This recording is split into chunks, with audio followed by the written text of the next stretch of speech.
Olá, pessoal, tudo bem com vocês? Espero que estejam bem, espero que estejam acompanhando o nosso Clube do Livro. A gente está indo para o nosso segundo ano estudando terapia do esquema na prática clínica, uma introdução, um guia introdutório para o modelo de modos esquemáticos. No ano passado estudamos métodos criativos em terapia do esquema, está disponível aqui no canal. Se você ainda não conferiu, confere as aulas, todas de graça para vocês poderem aproveitar e estudar bastante terapia do esquema, né? Tem uma coisa que ela é bem comum em terapia do esquema, que é a gente vê repetidas vezes os conceitos, porque temos 18 esquemas, será que teremos 20? Spoiler, tínhamos 10 modos, agora a gente está com 18. Então, a terapia do esquema, assim como vários modelos de psicoterapia, eles vão se atualizando, a gente vai tendo que estudar mais de uma vez o mesmo conceito para a gente ir aprendendo, né, de diversas formas e repetir para fixar. E a aula de hoje ela vai ser bem isso, repetir para fixar, porque eu falei um pouquinho dela quando eu fiz aquele breve resumo da introdução dos modos. Hoje a gente faz mais um breve resumo também, mas tudo isso é para garantir que a gente consolide um conhecimento básico de vários conceitos que às vezes, inclusive, se confundem. Então é por isso que a gente estuda, rever várias vezes o mesmo conceito para fixar. E eu confesso para vocês que quando eu fiz a minha formação lá em 2018, 2017, 2018, uma das críticas que eu fiz ao curso é a ansiosa, né? Ah, a gente fica vendo muitos conceitos, toda aula os professores repassam os conceitos, os esquemas, pagando língua, gente. Por quê? Porque, na verdade, quando eu fiz essa crítica, né, eu queria dar mais conhecimento, que isso aqui eu já sei onde que eu pego. Mas é importante a gente rever, escutar de professores diferentes falando sobre o mesmo conceito, porque a gente vai fixando melhor o conteúdo. Então, essa crítica é uma crítica que eu não faria hoje, eu concordo, ela faz todo sentido mesmo, a gente passar pelos conceitos de esquemas, de modos esquemáticos, uma, duas, três, quatro, cinco, quantas vezes forem necessárias, e é o que vai acontecer aqui na aula de hoje. Então, para explicar para vocês como é que vai funcionar o capítulo 2, ele vai passar, então, mais aprofundado pelos modos, esses quatro grupos de modos, os modos criança, disfuncionais, pais disfuncionais, os modos de enfrentamento e os modos saudáveis. Como a gente vai olhar mais detalhadamente cada modo, o que que significa, eu vou dividir esse capítulo. Não sei em quantas aulas ainda vão dar, mas provavelmente acredito que vão dar mais de 2 aulas. Vou ver aqui quanto tempo que vai sair essa gravação, porque realmente ela é detalhada, ela é importante. Vai ter um material complementar. Aproveito para convidá-los para o canal do Telegram. Então vai ter um material complementar que eu vou ler ele aqui, mas eu vou compartilhar com vocês no canal do Telegram. Então, se você ainda não está inscrito, se inscreve, vou deixar o link aqui embaixo. Aproveitando, eu te pedir para poder me seguir aqui no canal do YouTube, curtir e compartilhar com mais pessoas que possam se aproveitar desse conteúdo. Bom, então, como a gente vai aprofundar em detalhes esses modos, fica uma aula mais extensa mesmo, tá? E aí eu vou precisar fazer uma divisão e a gente vai ver o que que vai dar, porque, como eu comentei na primeira aula, eu tô indo, vendo como é que vai dar, e tentando aproveitar o máximo do livro, né? Porque é um livro grande, por exemplo, esse capítulo 2 são quase 50 páginas. Imagine eu sintetizar 50 páginas para passar aqui para vocês. Então, eu fico querendo colocar 50 páginas, mas 50 páginas não dá, senão a gente fica até amanhã. Mas, sem conversa, vamos direto ao ponto, dar início aí ao capítulo 2. Esse aqui é o nosso livro que estamos estudando, tá? Ok? E o capítulo 2, eu estava explicando um pouquinho da divisão, mas a gente vai aprofundar aqui nos modos esquemáticos. Bom, o que que é importante a gente introduzir aqui? É que a primeira versão do modelo de modos esquemáticos, ela foi apresentada por Young e outros em 2003. Então, em 2003, a gente teve a definição de 10 modos definidos. Então, foram definidos inicialmente 10 modos. E a gente vai ver aqui hoje que os autores deste livro, eles acabam englobando outras categorias de modos que, com os estudos, conforme os estudos vão avançando, eles vão fazendo identificação de novos modos, e a gente vai ver quais são esses outros modos aqui, tá? Então, serão apresentados 18 modos, e algo que é muito importante é que no trabalho clínico do dia a dia também existem variações nos modos esquemáticos. Então, o mesmo modo, ele vai se apresentar de maneiras diferentes em diferentes pacientes. E também ocorre combinações entre os diferentes modos. Tá? Então, é por isso que é tão importante a gente ver e rever uma, duas, três, quatro, cinco vezes os conceitos para a gente ir captando as diferenças e principalmente nesse paciente. O que ele se apresenta, o que é diferente, o que se expressa mais, qual que é o modo que faz mais sentido, ou é um esquema. Então, é por isso que é tão importante, então, a gente ter essa dimensão aí, essa base bem solidificada da teoria.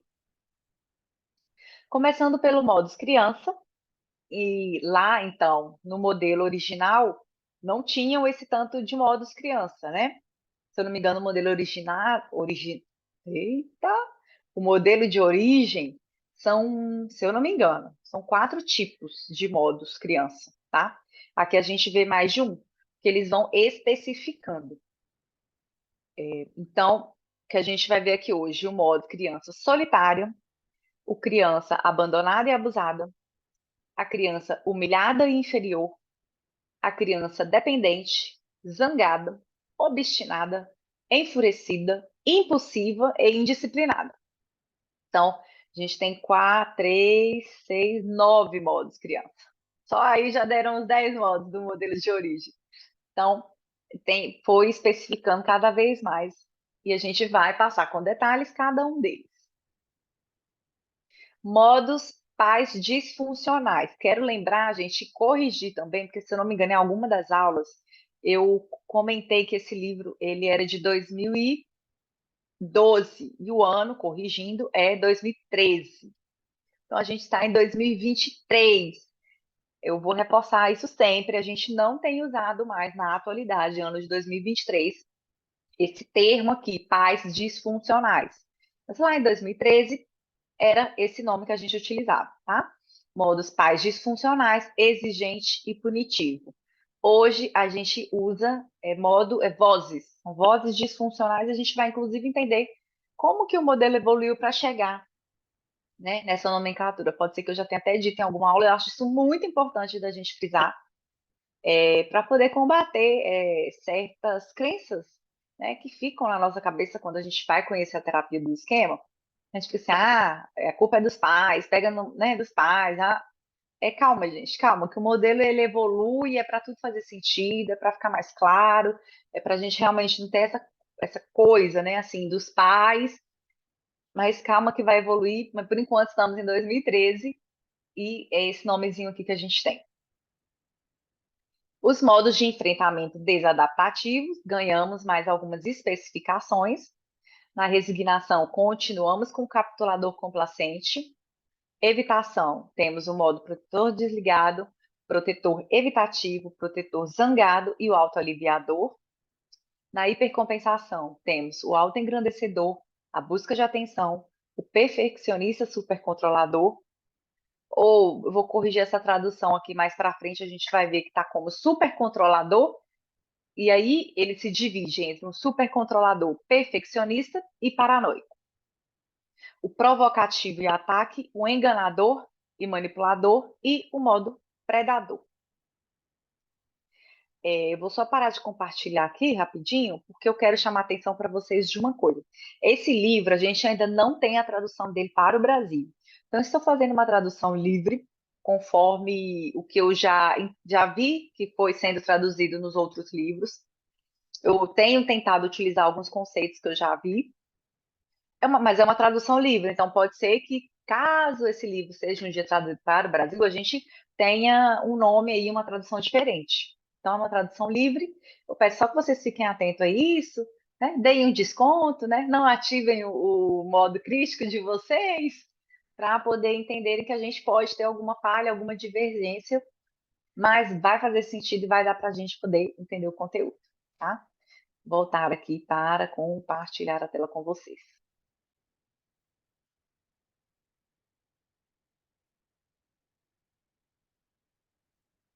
E os modos saudáveis e funcionais, criança feliz ou adulto saudável. Hoje, na aula de hoje, a gente vai até aqui, até os modos pais disfuncionais. Veremos esses modos criança e, em detalhes, até os modos pais disfuncionais. A gente vai deixar para a próxima aula os modos de enfrentamento desadaptativos e os modos saudáveis. Então, a gente vai ver agora em detalhes o modos criança disfuncionais. Primeiro, esse material aqui que eu vou ler, né? Vou ler e dar uma explicada aqui para vocês. Ele vai ser disponibilizado lá no canal do Telegram, tá, gente? É um super resumo. Isso é ouro, ouro, ouro, ouro. Então, vai ter lá para vocês, mas eu prefiro falar. Vocês prestem atenção aí no que eu, né, na mensagem, para a gente não ficar muito preso aos slides.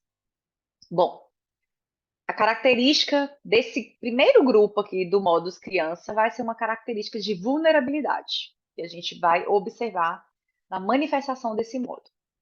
Então, a criança solitária, modo criança solitária, sente-se como uma criança solitária, pelo fato de as necessidades emocionais importantes da criança não terem sido atendidas.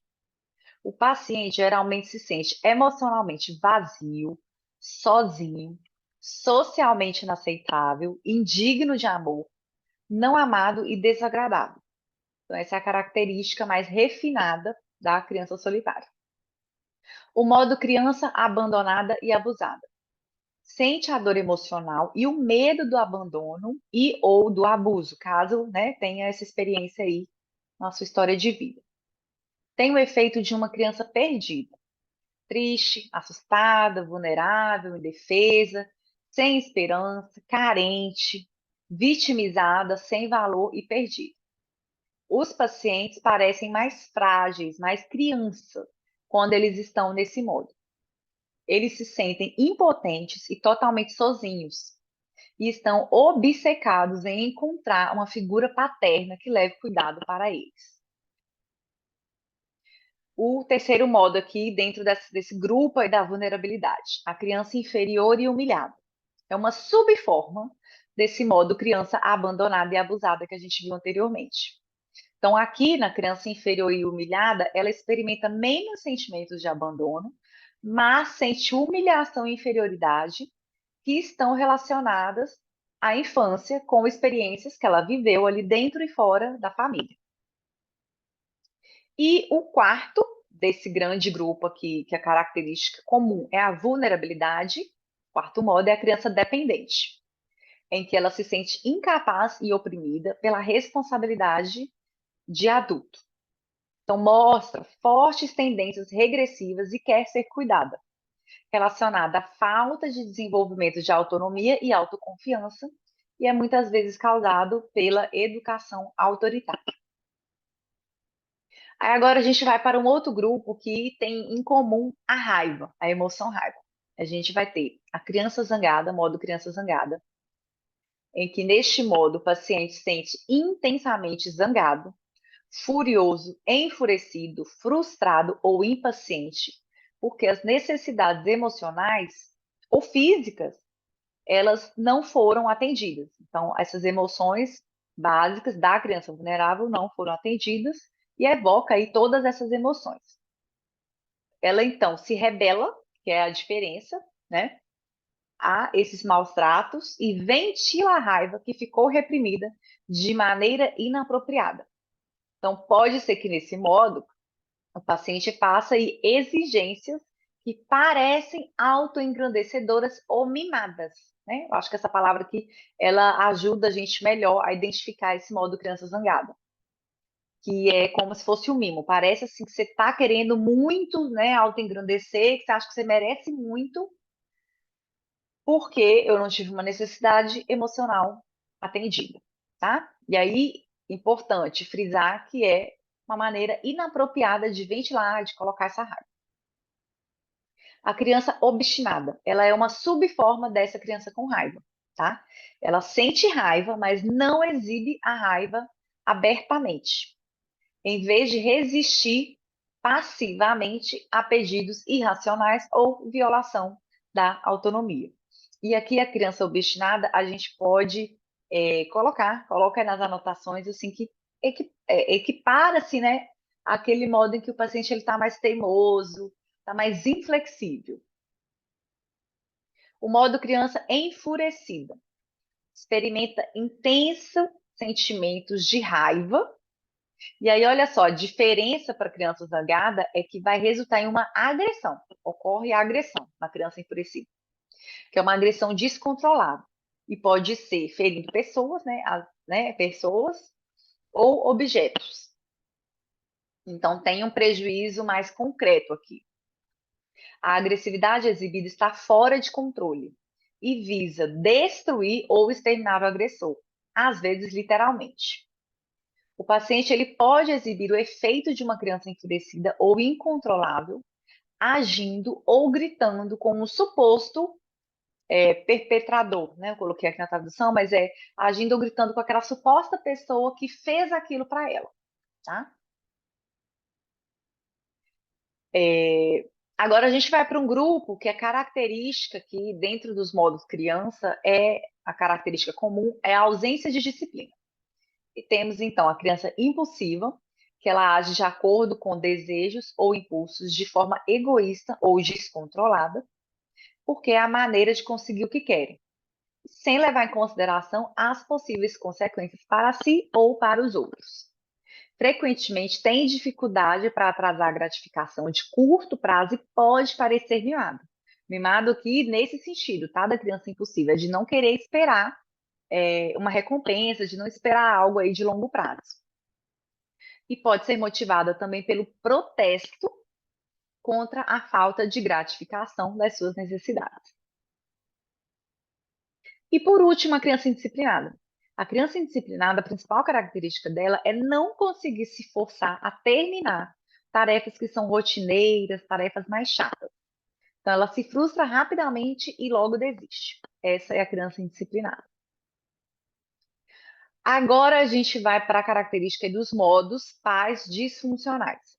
O pai punitivo é a voz internalizada dos pais ou de outros educadores ou de outras pessoas, né, figuras mais relevantes, que criticavam e puniam os pacientes, tá? Que ficavam, na verdade, o que acontece? O paciente ele fica com raiva dele mesmo e sente que merece punição, ou por sentir alguma coisa, ou por expressar as suas necessidades emocionais, tá? E tem muito a ver com experiências que aconteceram na sua infância. Então, quando eu expressei essa emoção, quando eu expressei o que eu precisava, eu tive uma punição.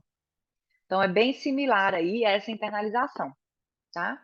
Só que hoje eu não tenho mais essa figura externa, né? Eu internalizei aquela figura. Então, o tom de voz, né, o tom assim das mensagens do pai punitivo é um tom mais duro, mais crítico e mais implacável. Os sinais e sintomas incluem uma autoaversão, então eu tenho aversão a mim mesmo, autocrítica, né, eu fico me criticando, autonegação, automutilação, me machuco, fantasias suicidas e um comportamento mais autodestrutivo. O outro modo é o pai exigente, o pai mais crítico. E a gente vai refinar as diferenças ao longo aí, né, dessas explicações, vocês vão ver quais são as diferenças. O modus pai exigente, e ele também é mais crítico, qual que vai ser a principal característica? É continuamente forçar, pressionar a criança para poder cumprir padrões excessivamente elevados, tá? Então, aqui, quando o paciente está nesse modo, ele sente que a única maneira aceitável de ser perfeito. Então, eu tenho que ser perfeito. E o que é que significa ser perfeito? Eu tenho que ser superdotado, eu tenho que manter tudo em ordem, eu tenho que lutar sempre para ter um status elevado, eu tenho que ser humilde, eu tenho que colocar a necessidade das outras pessoas antes das minhas, eu tenho que ser eficiente, eu não posso perder tempo. Então, é essa série de cobranças, autocobranças, mensagens de autocobrança, que o paciente vai expressar. E a pessoa que ela sente, então, que é errado expressar os seus sentimentos ou de ser espontânea. E a gente vai ver aqui mais para frente, refinar um pouquinho essas diferenças entre o pai exigente e o pai punitivo. Mas aqui vocês já conseguem perceber como que o pai punitivo ele tem um tom de voz mais duro, né? Assim, ele é mais, a gente vai ver mais para frente, né? Que ele coloca que essa característica de ódio, tem muita raiva, né? Autodirigida. E o pai exigente não é aquela cobrança, é uma cobrança, assim, tem que ser bom, tem que ser perfeito, você tem que fazer isso desse jeito, e só existe um jeito certo de, ser, né, de fazer as coisas, e por aí vai. Aqui também, gente, eu falei que a gente não ia ver o modo de enfrentamento disfuncionais, mas eu estou fazendo esse geralzão e a gente vai ver aqui hoje sim, tá? O modo de resignação e o capitulador complacente, que é o único que a gente tem na resignação. Atua de maneira passiva, subserviente, submissa, buscando segurança ou autodepreciação em relação aos outros por medo do conflito ou da rejeição. Esse modo, quando o paciente está nesse modo, então ele aceita passivamente o abuso ou simplesmente não toma medidas para atender às suas necessidades de maneira saudável. Seleciona parceiros ou se envolvem em outros comportamentos que acabam mantendo esse padrão dirigido aí de autodestruição do esquema. O segundo grupo, então, dentro dos modos de enfrentamento disfuncionais, temos a resignação, a evitação e a hipercompensação. Na resignação, capitulador complacente. Agora, na evitação, a gente tem alguns. Vamos lá. Protetor desligado. Afasta psicologicamente da dor dos esquemas por meio do distanciamento emocional. O paciente desliga todas as emoções, ele se desconecta dos outros e rejeita a ajuda das outras pessoas também. Ele funciona quase que de uma maneira robótica. Os sinais e os sintomas incluem, então, uma despersonalização, um vazio, um tédio, um abuso de substâncias, uma compulsão alimentar, uma automutilação, queixas psicossomáticas e o vazio, tá? O outro modo protetor é o protetor evitativo. Nesse modo, a evitação comportamental está em primeiro plano. Então, o paciente vai evitar situações sociais que tenham aí uma natureza mais desafiadora e vai evitar também conflitos. Pode ser que ele evite as emoções em geral, né? Sensações intensas ou atividades que façam despertar essas emoções. Então, mais uma evitação de comportamento, de não sair, de não entrar em contato com aquilo que eu sei que eu posso entrar, né? E que se eu entrar, eu vou sentir alguma dor. O protetor desligado, não, eu senti a dor e eu uso um mecanismo ali, ou eu desligo, né? Porque eu senti aquela dor. Terceiro modo é o protetor zangado. A característica do protetor zangado é ter uma parede, é como se você realmente assim, gente, eu estou diante de uma parede quando esse paciente está ativo. Que é uma parede de raiva que o paciente ele recruta esse modo para poder se proteger das outras pessoas que são percebidas como ameaçadoras e para poder manter os outros a uma distância segura, né? Pense, uma pessoa que te demonstra raiva, irritação, a nossa tendência é querer afastar dela. Então, ele usa isso com esse objetivo, para poder afastar as outras pessoas. Então, algumas pessoas com esse modo, principalmente, vocalizam e exibem reclamações para se distanciar dos outros. E, por último, o protetor autoaliviador.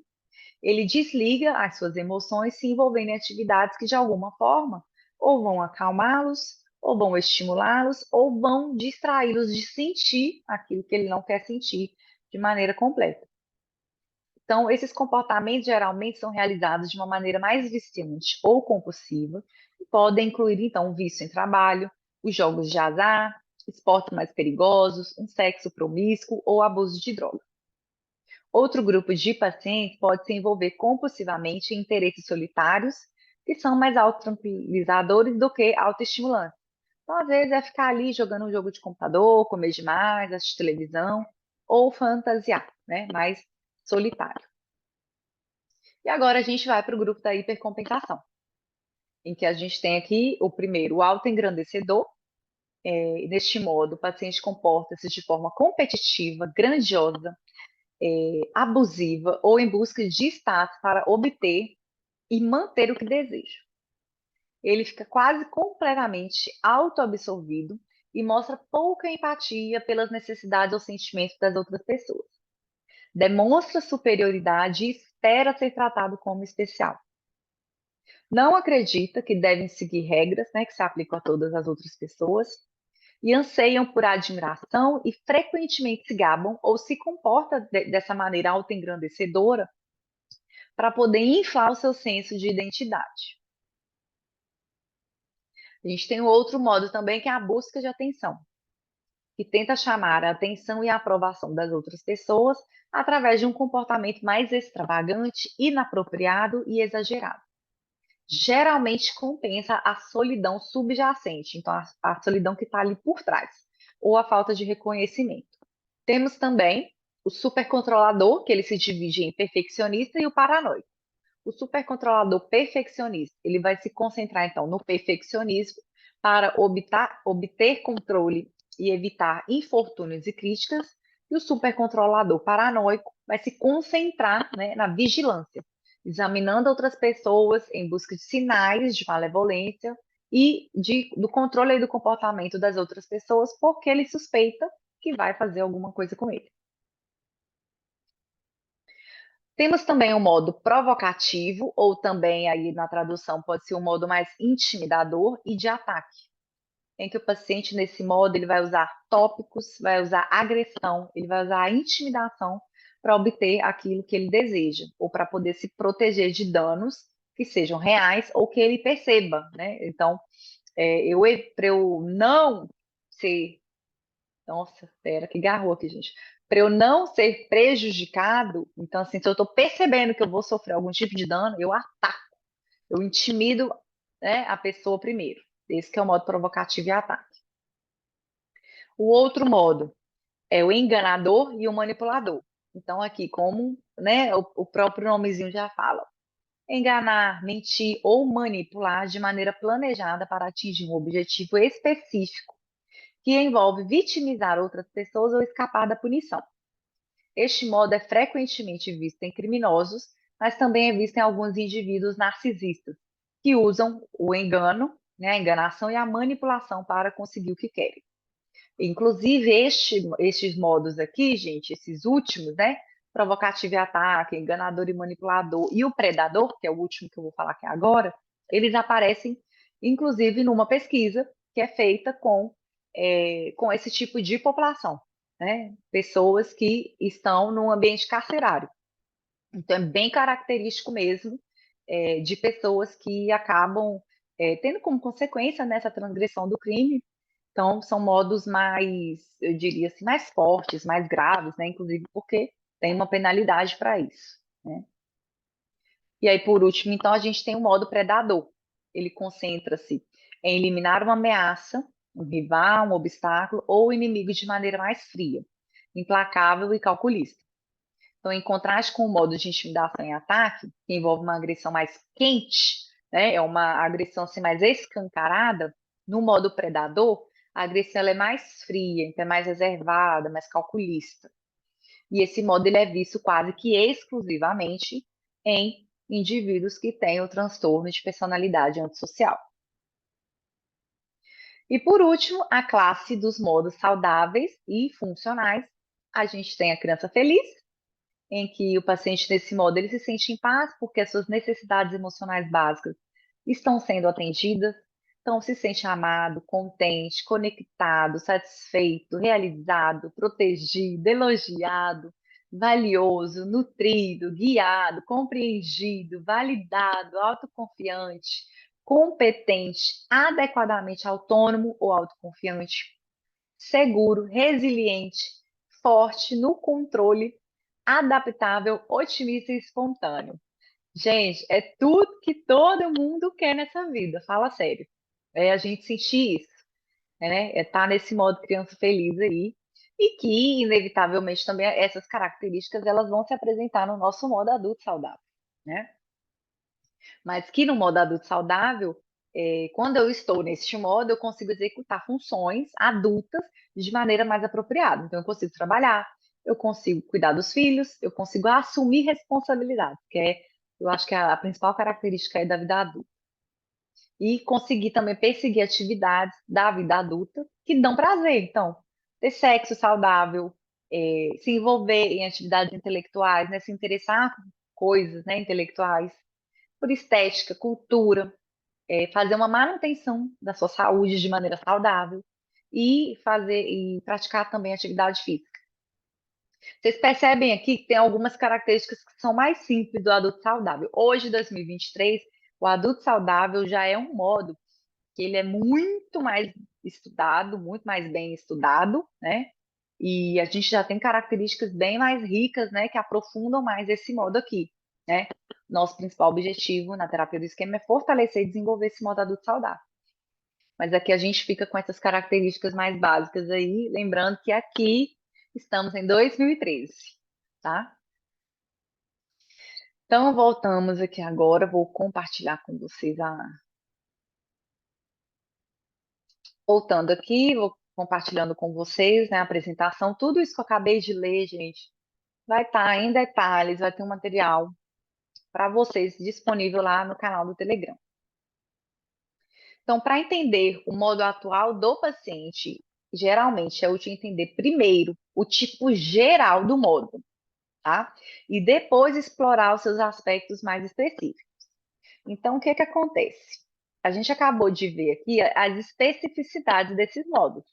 Do modo criança solitária, abandonada, dependente, né, as especificidades dos modos de pais disfuncionais, dos modos de enfrentamento. Então, primeiro, o que que é melhor você fazer?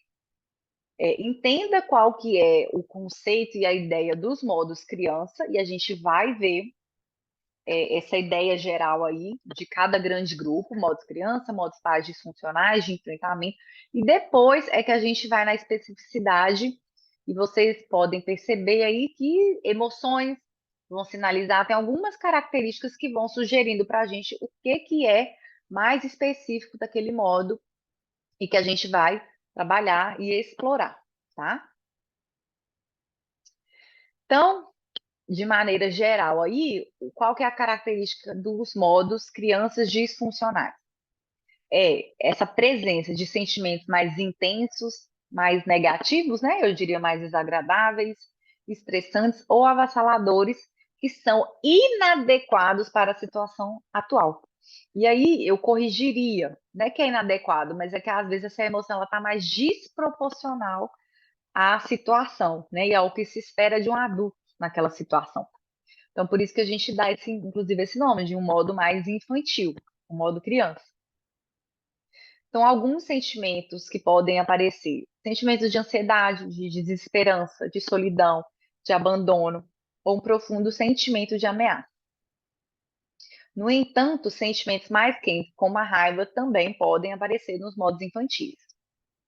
E aí é útil e bem relevante quando os pacientes apresentarem, né, você tiver uma pista de que esse modo está ali presente, e muitas vezes o paciente ele fala que se sente como uma criança, você perguntar, acho que eu já estou me adiantando, a gente perguntar aqui com quantos anos ele se sente. Então, muitas vezes o paciente fala, nossa, eu fiquei tô parecendo uma criança, estou igual uma criança. E a gente pode perguntar, isso é uma dica que ele traz aqui no livro, tá, então você está se sentindo como uma criança, e quantos anos essa criança tem? Né? É, porque pode ser que essa idade que ela é percebida, ela esteja mais diminuída aí, mas como a gente vai trabalhar, é importante a gente especificar qual que é a idade dessa criança, né? Até para a gente poder conseguir resgatar e fazer um trabalho depois de reparação parental, de identificação da origem, né, do modo, do esquema, quando que surgiu, a gente ter algo mais específico aí. Então, pergunta, você está sentindo que você tem quantos anos, então? É, E os modos pais disfuncionais. Então, quais são as principais características? Em contraste com os modos infantis, eles são caracterizados por uma alta pressão e um ódio ou uma autocensura. Os modos criança, que a gente viu aqui antes, são modos primários, tá? Então, o que que significa que são modos primários? As minhas necessidades emocionais não foram atendidas, vem de primeira ali o quê? Os modos criança. Modo secundário é o que que eu faço para lidar com essa necessidade emocional que não foi atendida. E aí pode vir um modo pais disfuncionais, pode vir também os modos de enfrentamento, tá? Então, para a terapia do esquema também, os modos pais disfuncionais são internalizações de atitudes e comportamentos morais dos pais. Lembrando de novo que estamos em 2013 e que 2023 a gente considera. E, inclusive, eles falam também aqui nesse livro, tá?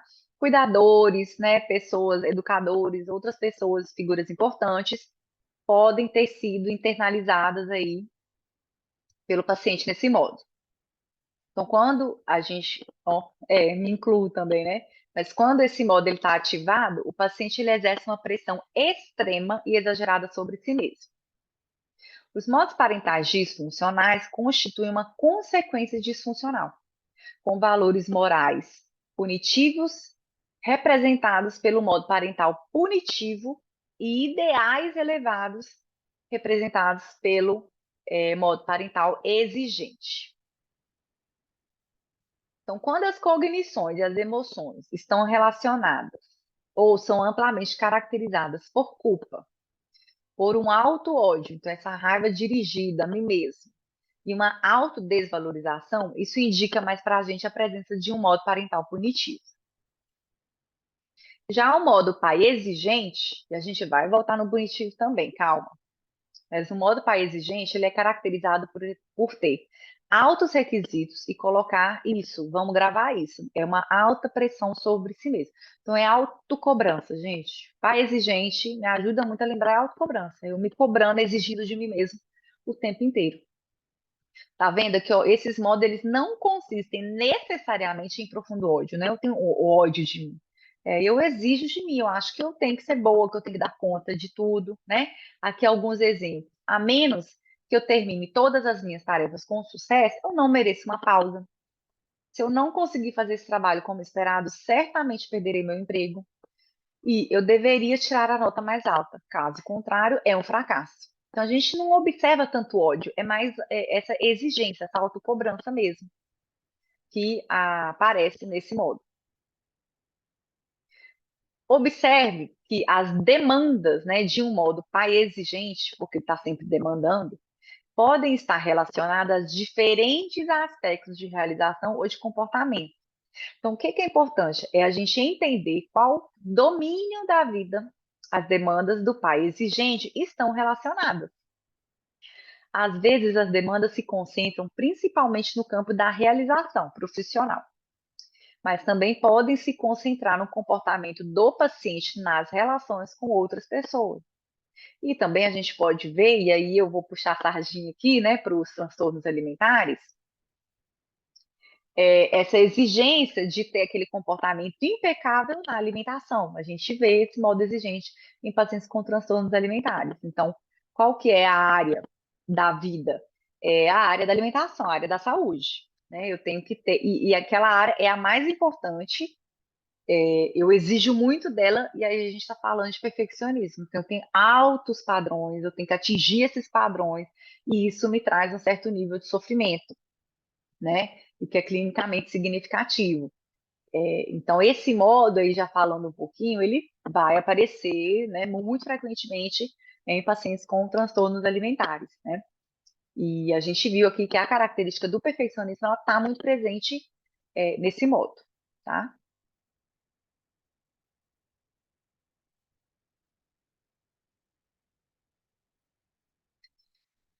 Aqui ele vai ressaltar o modus parentais exigentes com esse foco na realização, em que o paciente vivencia principalmente pressões e sentimentos de fracasso. Então, é como se a gente observasse também aqui, gente, e aí é aquela mescla que acontece entre os esquemas e os modos, né? Mas é como se eu tivesse, então, um esquema de fracasso e eu hipercompenso esse esquema de fracasso com os padrões inflexíveis, né? Então, quando eu não consigo atender as minhas próprias expectativas e realizações, eu fico me sentindo, né, um fracasso, eu fico me pressionando, tenho que conseguir, tá? Aqui, os seus objetivos também são fazer tudo de maneira correta e perfeita e ser melhor do que os outros. Então, as grandes realizações são a prioridade número um. Outras características desse modo aqui, ó. Em termos de antecedentes, esses pacientes geralmente relatam ter sido cercados por figuras parentais excessivamente exigentes, como pais que eram muito orientados para realizações, ou professores muito rígidos, ou treinadores, ou pessoas, né, que estavam ali naquele seu ambiente, que eram excessivamente ambiciosos. E aí, gente, é excessivamente ambiciosos, né? Porque ser ambicioso, a gente não, né? E não é algo ruim. A gente querer crescer, querer o melhor, né? Isso é inclusive um tipo de argumento que eu trabalho com os meus pacientes. Não, você pode querer ser o melhor, você pode querer fazer né, as suas coisas bem feitas. A questão aqui, a chave está exatamente aqui, no excessivo e no quanto que isso te traz sofrimento, né? A custa de quê? E aqui é bem legal esse ponto que eles trazem, né? Em alguns casos, os pais não eram necessariamente muito exigentes com a criança, tá? Isso é bem interessante. Porque às vezes, vocês viram lá, pode ser uma internalização, mas também não pode não ser. Mas o que que acontece? Indiretamente, eles acabaram influenciando a criança, modelando esforços extremos de realização em seu próprio comportamento. Então, pode ser um pai ou uma mãe que não exigia muito da criança, mas ele já era muito autoexigente. E a criança, gente, ela aprende por modelagem. Se eu estou vendo meu pai se exigindo dele o tempo inteiro, se cobrando dele o tempo inteiro, uai, então, acho que isso que é o certo, né? Então, eu começo a exigir de mim mesmo também. Então, o que pode acontecer é pais que tinham padrões muito elevados para si mesmos. E aí a criança aprende por isso, por modelagem. Os modos pais ou parentais, né, punitivos. E aqui são os modos, provavelmente, se você já é experiente aí, já tem mais conhecimento da terapia do esquema, já deve ter ouvido falar que são os indutores de culpa. E com foco, então, nas emoções e no comportamento social. Que a gente viu aqui atrás, olha, que as demandas elas podem se concentrar no campo da realização profissional, mas também no comportamento do paciente nas relações com outras pessoas. E aí é que entra aqui esse modo indutor de culpa, né? O foco no comportamento social. Então, as demandas aqui referem-se principalmente ao comportamento do paciente em relacionamentos e situações interpessoais. Precisava nem ter voltado, né? Bom, então aqui eles estão convencidos de que devem fazer autossacrifício pelo bem dos outros e que sempre devem cuidar do bem-estar e das necessidades das outras pessoas. Tá vendo? Esse foco no outro. Eles sentem que não podem atender às suas próprias necessidades se isso comprometer de alguma forma o interesse dos outros. Quando um paciente com esse tipo de modo parental punitivo coloca as suas próprias necessidades acima das necessidades dos outros, ou estabelece limites para as demandas de outra pessoa, eles normalmente experimentam sentimentos de serem muito egoístas e de culpa, tá? E aí, uma dica, e para fechar aqui a nossa aula de hoje, é perguntar para o paciente de quem é essa voz que você sente que está ouvindo, né? Esses pensamentos, pode vir, né, vem em forma de pensamento. Esses pensamentos, se a gente pudesse colocar voz, alguém falando isso na sua cabeça, né? De quem que seria essa voz, né? E com quem e com que voz ele está falando. Aqui até para a gente conseguir pegar a entonação da voz, porque vocês lembram que a principal diferença, vou parar de compartilhar, a principal diferença do punitivo e do exigente é que no punitivo ele é mais duro, tem um tom de voz mais duro. Então, quando a gente pergunta de quem que é essa voz, a gente consegue ver se foi uma internalização de alguma figura importante e como, né, com que voz, qual que é a entonação, a gente consegue ver também aí, dar mais pistas para a gente se é uma voz mais punitiva ou se é uma voz mais exigente. Bom, pessoal, por hoje é só isso tudo. Voltamos, não sei, semana que vem, daqui 2 semanas, mas eu vou tentar realmente fechar o capítulo 2 nesse mês de maio, tá? Fiquem tranquilos, porque eu me esforço muito para poder cumprir o que eu falo aqui para vocês. Espero que vocês tenham gostado, compartilhem, curtam e também me deem sugestões e opiniões. Hoje eu fiz uma aula diferente, eu coloquei pouco de slides, eu tirei um pouco dos slides, porque eu acho que às vezes a gente fica um pouco preso. Então, me contem o que que vocês estão achando. Se vocês têm alguma sugestão de como tornar isso aqui mais dinâmico, mais proveitoso para vocês, estou aberta a sugestões e críticas construtivas, tá? É só mandar lá no canal no Telegram. Se quiser mandar no particular, pode mandar também, tá bom? Um beijo e até a próxima.